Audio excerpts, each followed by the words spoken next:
Good evening, coaches. A very special podcast tonight. We're really privileged to be joined by Colm Collins, Mick Bohan, Evan Talty, and Phillip Kerr, who will be joining us in St. Joseph's School in Newry on the 18th of November for our school's annual coach education clinic.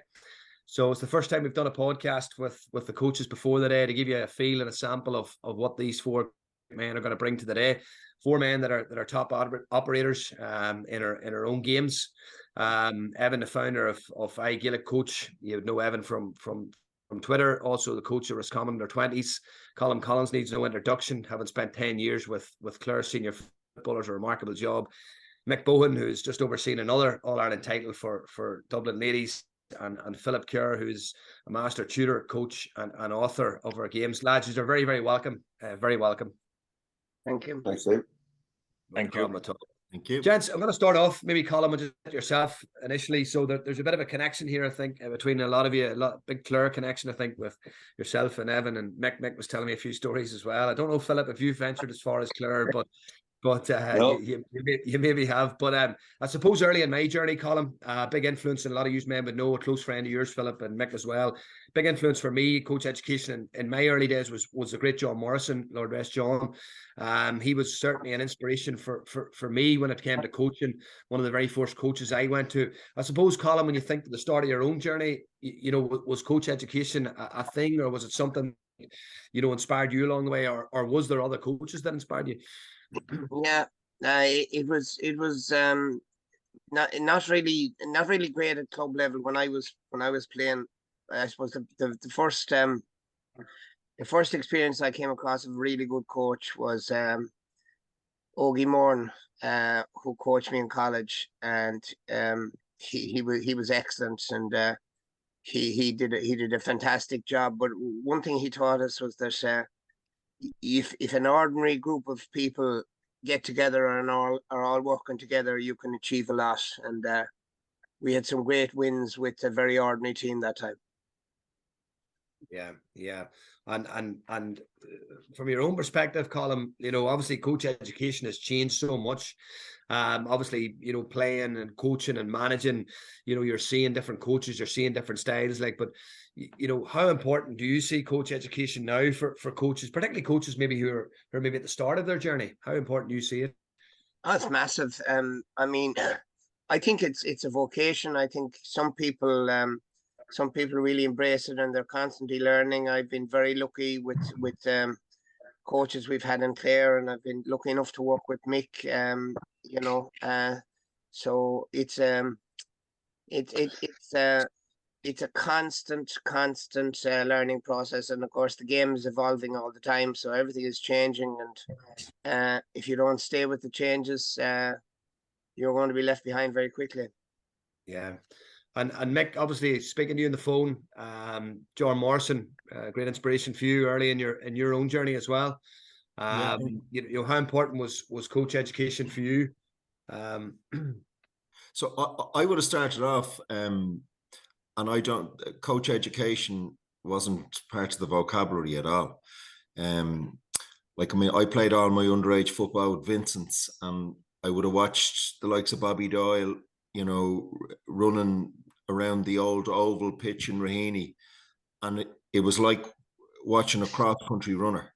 And that was my early experience of Gaelic games. That there was very little coaching, but there was a lot more information about conditioning than there was about coaching. And I think that went on for quite a long time. And I'd probably, if to be truthful to you, I'd say the first time I even considered coaching was after meeting John. I think now even, and obviously John had a big influence in me a long time ago. I was lucky to meet him, and the first coaching manuals that I had, Terence McWilliams, Phillip Kerr, and John Morrison had put together. That was the first time I even saw a coaching manual. I didn't know what a coaching manual was. You had to buy soccer manuals to get anything to do with coaching. There was nothing in Gaelic games. So those lads' work was the first I had seen. And I'd say this to people now when I go around the country, that, people would ask, what's the difference between 20 years ago and now? And I would say to you, 20 years ago, I was training teams. And in recent years, you'd like to think you're doing a bit of coaching. But the bottom line is we were trained. Well, I was definitely a trainer 20 years ago. I wasn't a coach. I wasn't veteran footballers. And like what Colm was referring to there with the Ogie Morns and that, like I was very lucky to meet, you know, that say caliber of person, the Brian Mullins or whatever else. And they told you great stories and they gave you great motivation. But there wasn't, it didn't make you a better footballer. It made you, made you more driven. It may have given you a direction, but it wasn't better in your football, if that makes sense. And all the lessons I think were individual lessons that players might come back to you with, you know, how to win an aerial ball or how to win your ground under a break, which obviously is part of coaching, but it wasn't done in any kind of a formal way. Yeah. And Philip, you know, Mick's talked there about some of the books that, you know, you were responsible for at the very start. I remember having one of them actually in St. Clement's, Kilkeel. I remember it sitting on the shelf. And if I'm wrong, correct me here. I think it was Head, Hands and Feet. Was that the title of one of the books? That was it. Yeah. Head, Hands and Feet. Yeah. Yeah. Big influence, John, Terence. I mean, when we were writing the books, we used to meet up at 7 a.m.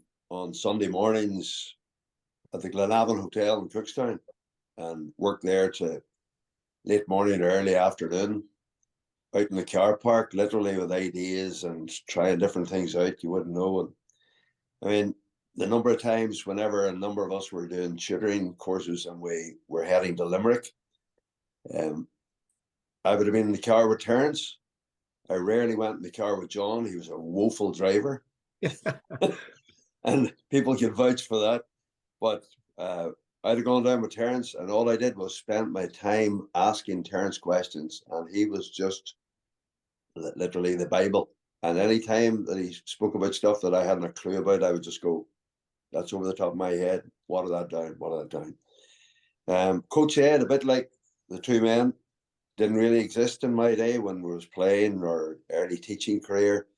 Brenton Convery, Brian McIver at school, they were my Coach Ed. And the first time I got anything to do with coach education in terms of a book was the former principal, Sean O'Kane, who was a big GAA man in the school.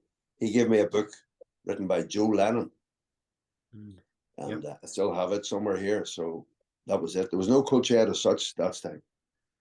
So we're really only scratching the surface of coach education at the minute. I mean, the possibilities and opportunities out there are huge. Yeah. I'm gonna talk about that actually, Philip. I'm gonna come back to that. But Evan, going to yourself finally, obviously you're probably a newer breed of coach here. When I'm looking at some of your stuff online, I'm thinking, how does this man even put this together from even a technology point of view? But it's scary. But you obviously have a huge passion for it yourself, Evan. I know you're early in your journey as well. Yeah, I suppose for me, it was only in recent years, and particularly during lockdown, I probably went down the coaching rabbit hole, and it was just something different.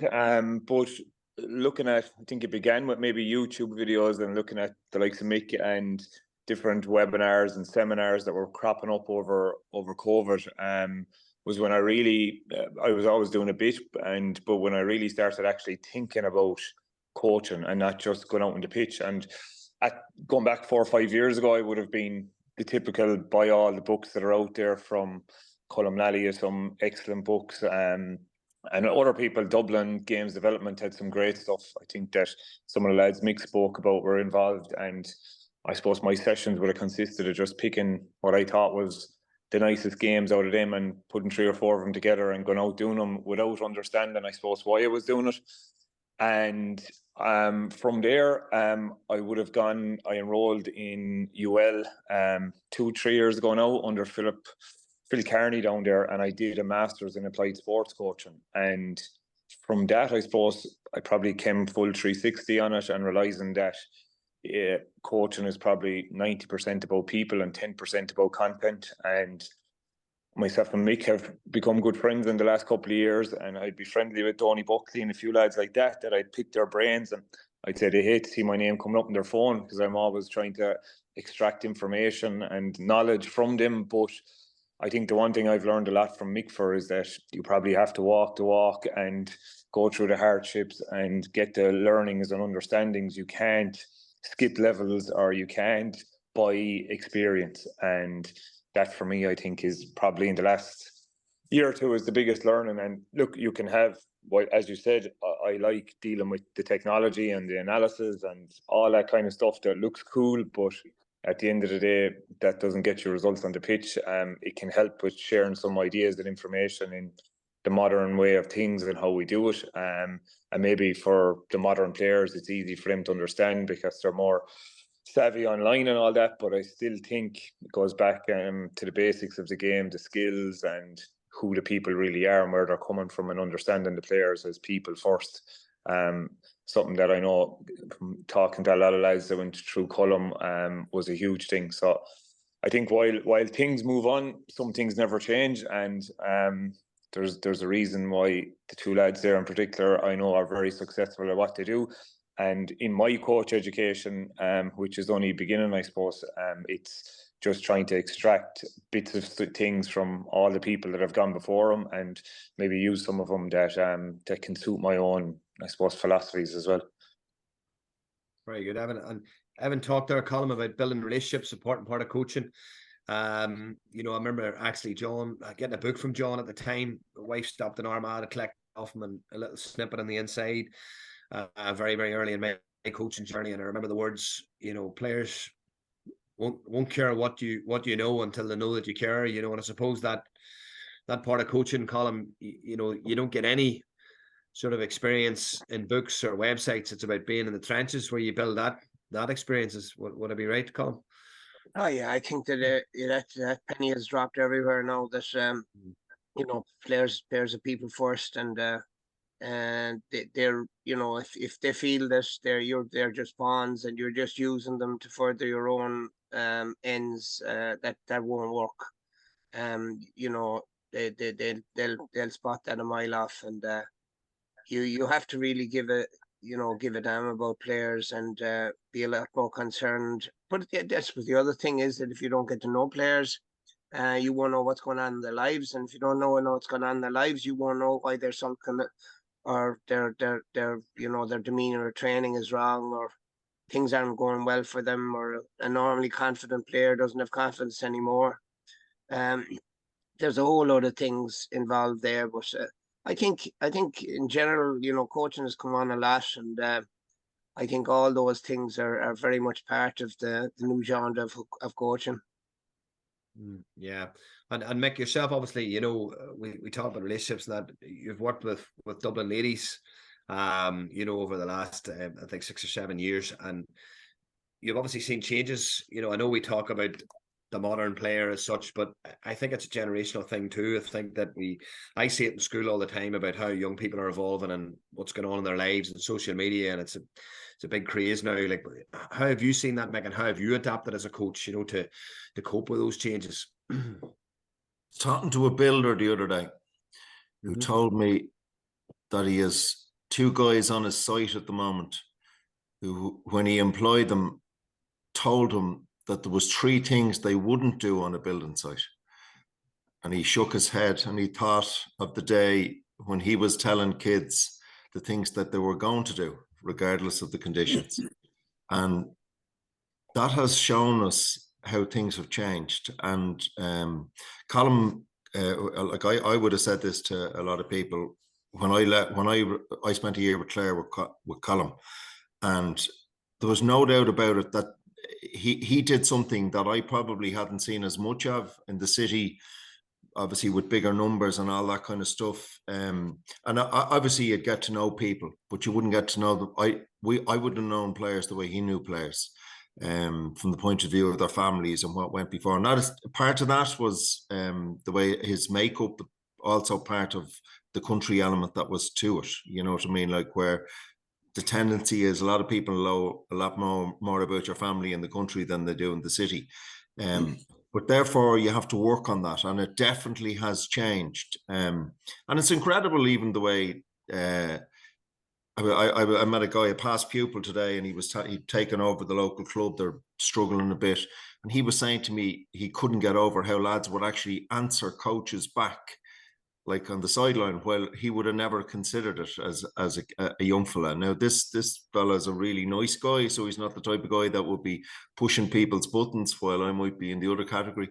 But the bottom line in it is that there is a change in it. And I would say this to people now: there's skill sets I don't have. And it's difficult. Some things are difficult to change. But certainly in management, one of the things that you can do is you can get people who are good at those particular things and get them in. And I think that's a really important factor of good management, is that you actually get people in to do the things you're not good at doing. And do you think, Philip, do you think that performance coaches, for example, you know, there's a lot of talk about the likes of Caroline Currid, for example, her influence in Limerick, Philip, and not necessarily actually coaching the players, but that performance coaching, life coaching. Do you think, Philip, that there is a real avenue for that within the high performance environment? Oh, huge. I mean, anything you get now on podcasts will always be sports psychology related. I listen a lot to Dan Abrams there, Stuart Armstrong, any of those. And most topics are really about, not so much about technicalities or anything tactical or team play or whatever. It's about player welfare, how to get the best out of players, how to know players, etc. I'd have to say straight away, it's not a forte of mine. I like listening to it. I'm not directly related to playing at the minute. When I left school and retired, I moved away from coaching actual players. More often than not, I was working with coaches. So the focus for me is more about how we can develop coaches. And I don't have the same knowledge of and the same experience of these three guys who are working directly with players. So it's probably not a question for me, other than the fact that I can see the shift. You know what I mean? So that's really. Yeah. And Colm, during your time with Clare, would you have had a performance coach, or would you have did the psychology element yourself? We've had numerous ones, some better than the others, but we've had numerous ones. I suppose they've all brought something to the party, and I'd like to think I've learned a bit from all of them. But it's very much part and parcel of the game now. And I suppose, if you take the game of golf in which you play, the importance of the 6 inches is never more apparent as in a game like golf. And it's just one of those little extra gains that you can get if you can keep people's heads in the right place, that you can achieve a lot more. Yeah, definitely. Well, man, I'm not going to keep you too much longer. Just a couple of questions just before we go. Evan, just for the coaches that are coming on the day, we have a few numbers coming on the 18th. Like, what can coaches expect from your session? So my session will be very much around just games-based stuff, kind of connecting up the games-based approach into the session, and just playing a couple of small-sided games. We'll do a bit on attack, defending, pressing, just a few games, but really kind of trying to really harp on about the games-based approach, which isn't just about the game, it's about the questioning and like the player, the understanding of it, and how we can evoke their thought process by kind of probing with the right questions and maybe getting the players involved in it themselves, in the organisation of it, which should up their communication skills. So just trying to get across to the coaches on the day that I think a games-based approach is kind of a buzzword at the moment, but trying to actually understand the 4 facets of it and see it in action and just kind of identify the 4 parts as we go along. Brilliant. And Mick, your own session, the introducing the concept of complex skills, just actually having a chat with Marty Clark this morning, and Marty was saying he's been doing a bit of chatting to AFL coaches in the off season, and obviously professional sport we can learn from all sports, but they were talking about the impact of a sort of a drills based approach in the lead up to games. So, start maybe unopposed drills based work and then building layers to that to the games that obviously the likes of Evan's talking about there. What will coaches sort of expect from your session on the day?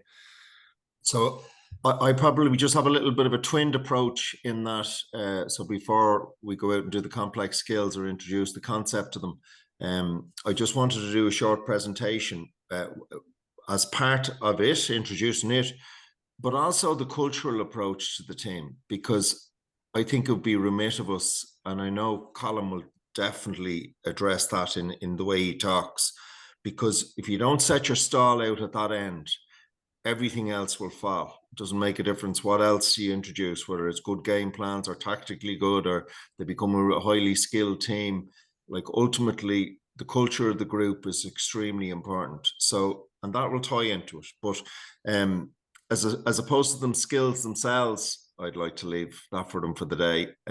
It's a little bit different, and the whole introduction is worthwhile for people to experience. Brilliant. And Philip, you've chatted to me before about the different coaches coming away with ideas for games and drills, which is fantastic. But you're also looking at the different types of coaching styles that all the coaches will bring on the day. Would I be correct in saying that? So we're going to look at a number of games, but we're going to use the game simply as, suppose you call them vehicles, as in, doesn't matter what the game is, it's what can you see in the game? What can you spot about player habits? What are the good habits that this game allows you to see? What are the poor habits? How might you go about having an influence on changing those or getting a player to change them? So we're really not focusing as much on people taking away, here's a new game, here's another game, etc. We're looking at, whenever the game's on, what are you looking for? And that's what I'd hope to push at coaches on the day. Brilliant. And Colm, I'm sure we'll get plenty of anecdotes from yourself and plenty of stories and experience from your time at Clare. Are you missing the intercounty stuff? Not at the moment, but we've had a great run with the club, so brilliant. We're still training. My delay in coming back to you last night was that I wasn't sure what time we were training at, but so that's it.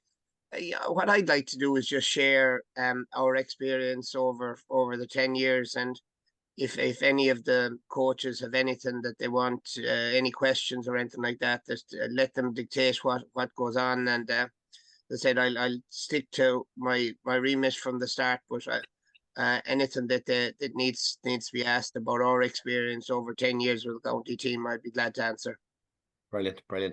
I've just one more question, man, before we close. Philip, you've been sitting on a panel, obviously, that's been looking at the possible rule changes around our game and how the game is evolving naturally. The game obviously has a perception of being overly defensive, and a lot of teams, are playing a counter-attacking style of football and are mirror imaging each other. Do you see any ways, Philip, in how the game can change and evolve in the next few years, or what is the next? It's a very pointed question, isn't it? Yeah.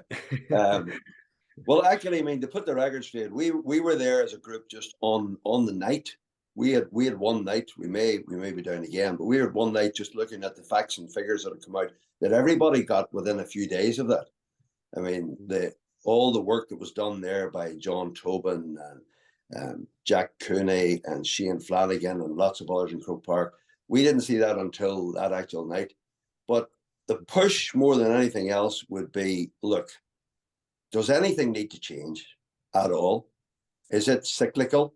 Could it just come around and in a few years we're not talking about this at all? And the other thing is, if we do think of any changes, then would it be more about reward rather than restriction?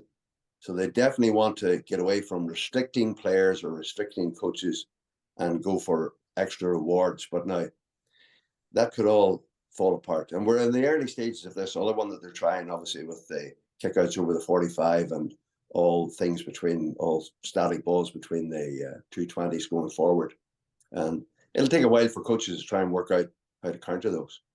Yeah. So. And Evan, in the game, Evan, obviously, a lot of teams are dropping men back behind the ball you know, is there? What's your thoughts? Like, do our defenders, are coaches giving defenders a direct instruction of roles, responsibilities, where to be, or is it just presuming like when we lose the ball, scramble hard, get back behind the ball? You know, is it at that level now where there's just super organization and players are actually, you know, nearly marking zonally as such? Like, how do you see the game being played currently? Like, I was at a couple of the Kerry games over the weekend, and it's in even East Kerry who with David Clifford and Paddy in them, and it's like there's two facets to it, I think, and like it's really interesting that if you obviously are going to tell all your players that you want them to work hard, and when you like everyone goes back to the Barcelona way, when you lose the ball, you're reacting for that 7 seconds to try and win it back, and like if your forwards stand and don't work back the field, I think it's a dual effect. It's there's one part of it that it can be seen as being very defensive, but the other part of it is now your cornerbacks and wing backs are attackers. So back in the day, I suppose you'd never see a cornerback taking off up the field off a turnover and getting, you know, the likes of Tom Sullivan and the boys from Derry. So like if they go, which they're all going now, people have to go with them and you have to track your runners. So like I think back in the day when Donegal came and their automatic was to turn their back on the ball and get back inside their 45. I think it has evolved now to a counter-attacking game whereby when there's a turnover, everybody is going forward as the wave. And in return, no one wants to be seen to not be working hard, and they're automatically going back to field. So, like for me, my own philosophy on the game, where I'd love to see the game going, and me and Mick would have spoke about this. I've seen Dublin implemented it over the last year or two, is that instead of everyone dropping out beyond the 45 and setting lines and getting very structured, can we not try and do what the Liverpools and the Man Cities do and just counter press and go high and attack the ball high up the field? I've seen it work and it looks really good, but at the same time, you do that in the men's game, I think, and they're able to kick it. It's horses for courses. If you can kick the ball 60 yards and beat it, you're in trouble. So I think there's a hybrid model that I suppose I definitely think could work in modern Gaelic football. But what killed me, I suppose, anyone that's seen the game at the weekend was like you have Dingle, who, if you look at Dingle the last night, they probably kicked the ball more than they hand passed the ball throughout the course of the game. And they were often having, I counted them, not alone double kick passes, they were having triple and quadruple kick passes to get the ball up the field, which is unheard of in the modern game. But then they get it so far and they just take a mark. And like they purposely, you have some unbelievable heaps of guineas in there and they're a goal threat. And Dingle have only, I think, 1 goal in the Kerry Championship the whole year because they're practicing to take marks. So I think the advanced mark is a pet hate of mine. But to answer your question, yes, I'm not too sure everyone is overly defensive. I think a lot of teams now, particularly in Division 1, their defenders are so good going forward. You see Christy McKagan and these lads bum the full forward line. You have to track them, which ends up just being like basketball. Yeah. And Colm, you're obviously very fortunate to have some brilliant forwards, you know, during your time with Clare. None more so than David Tuberty, obviously, who was a phenomenal scoring threat. Watched the Dublin final at the weekend, Colm, and I thought that Kilmacud, you know, they were very defensive when they lost the ball, but they had that stardust. Are we at a stage also as well when we're being realistic? If you just don't have those scoring forwards, obviously that's the big difference at the top level. Would you agree, Colm? Well, the most important thing if you get a team is to play to the strengths or play to the players you've got. It's all very well to be talking about different things, but if you don't have the players to implement the game you want to play, you've got to play to your own strengths, and that's it. I mean, you know, people who love the game and study the game will no matter what changes come in the rules, they'll get around those and they'll make it work to suit the players they've got. But there's no point in talking if you don't have decent scoring forwards. Like, but I think there are a lot of good scoring forwards around. I think there's they're not scarce and probably they could be used a lot more. I would agree with Evan. That offensive mark just drives me mad. It's just a retrograde step in my book, you know. Yeah. No, what's your views on it, Mick? So coming back to the start with Phillip, I would say the biggest onus of responsibility is on the coach. The coach decides the way the team plays. And some coaches step in and they tell the team how they're going to play. Other coaches come in and they ask the team how they're going to play, and then they contribute. But I wouldn't agree. I think the game has gone backwards. I think Philip's point is very interesting. It should be based on reward, not punishment. Like rugby flipped its wings by introducing the change in the point scoring system, and yet if you look at the weekend, the game between England and South Africa was back to the game that nobody wants to see. It was all played in the pack.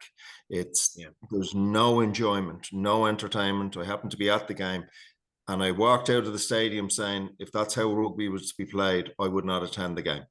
And I'd have the same opinion of Gaelic games. And we had this discussion ourselves as a team. I take Colm's point on board here. If you don't have the forwards, but then the onus flips back again to say, okay, well, if you don't have the forwards, does that not come down to more hard work? Does it not come down to more coaching? Does it not come down to better adaptation of the skills to try and... So it's a thin line. I understand exactly what Colm's saying, because you've a short time scale. Now, in his time scale, it ended up in a long time scale. But anyway, the bottom line is this: you do have to go after the skill set to try and make them better, because nobody, like, forwards aren't born in Dublin and Kerry or whoever the All-Ireland champions at that particular time are. That's not the way it happens, right? So you have to develop them. And realistically, the big thing in coaching for me is to stay true to your principles.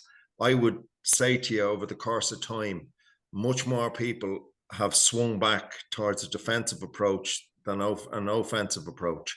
And why? Well, I can tell you why, and we all know the answer to this. It is definitely easier to implement a good defensive system than a really, really good offensive system. And I don't care what anybody says, turning your back on the ball and retreating is not the same level of work as playing a high press up the field, where it's a much higher risk game. But like, if you come down to what the sport is all about, enjoyment and entertainment, well, then what way should it be played? Like, we don't play a game for money. There's no finance in this. We're not getting any major rewards out of it. So look, there lies the theory. That's why we go at the game differently, but I'd probably be a little bit of a purist like that. Yeah, no, well, listen, I think it's nice to finish on that, because certainly, hopefully, on the day, the coaches that are in attendance and on the day in St. Joseph's on Saturday, 18th of November, will have a world of ideas to take home, and food for thought there as well from the four of you. Lads, listen, thanks very much for your time. Colm, congratulations on a success for your club there recently. Thanks, Stevie. Many congratulations to yourself, Mick, as well, on another All-Ireland title. And I know, Philip, you'll be watching the Derry final very closely as a Mara Feltman this weekend. Absolutely. Yeah. Can you topple the mighty Waddies?